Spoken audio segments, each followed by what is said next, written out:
In this video, I will show you how to add Translator Bot to Discord. So the first step is to simply right click on your Discord server, and then what you're gonna have to do is simply click on Overview.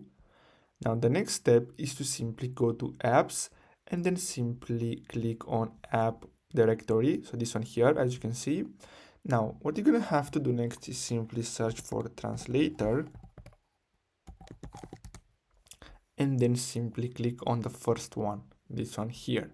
Now simply click on Add App and then you're gonna have to choose your server. Then click on Continue here and then you're gonna have to authorize it. Now let's verify this and basically that's it. So let's go to our server and as you can see we have our translator bot right here. So as you can see you have the commands and as you can see you have this one here, translate text you enter, then you can add the category, channel, as you can see view or update channel settings.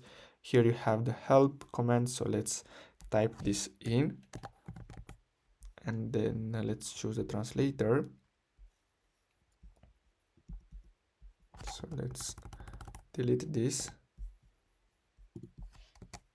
and as you can see we can see different commands and that we can use in our Discord server.